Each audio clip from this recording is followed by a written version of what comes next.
sooner or later you will seek to break away from me.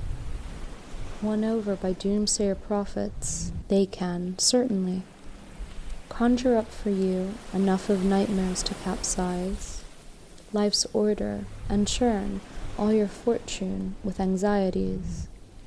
No wonder, for if men saw that there was an end in sight to trials and tribulations, they would find the power to fight against the superstitions and the threats of priests.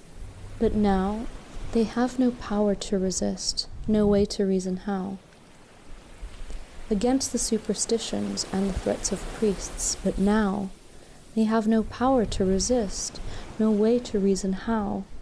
For after death there looms the dread of punishment for the whole, of eternity, since we don't know the nature of the soul. Is the soul born, or does it enter us at our first breath? And does it die with us, and is it broken down at death? Or does it haunt the murk of Orcus and his vasty halls? Does it slither by some magic into other animals? So Ennius declares, the first among us to bring down from fair Mount Helicon an evergreen and leafy crown, thus making his name famous throughout all of Italy.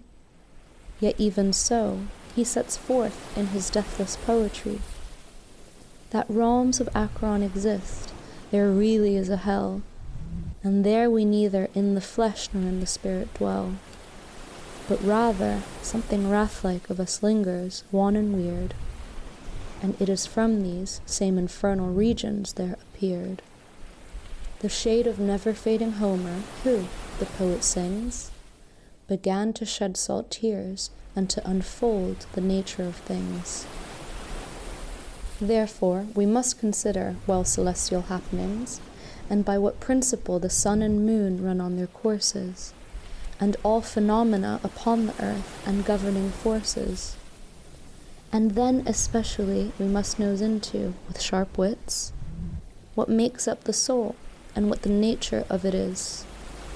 What do we meet when we're awake, delirious with fever, that terrifies the mind, or when we're sepulchred in slumber, so that we think we see and hear such persons face to face, who have encountered death, and whose bones lie in earth's embrace?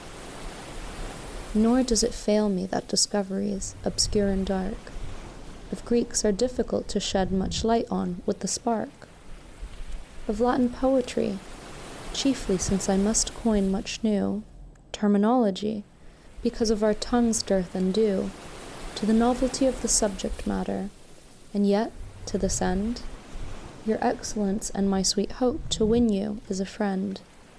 Persuade me to tackle any task and take up any toil, and in the still small hours make me burn the midnight oil. As I seek the right words and the right poetry to light, brilliant lanterns for your mind, so that at last you might peer deep into the recesses of things once recondite.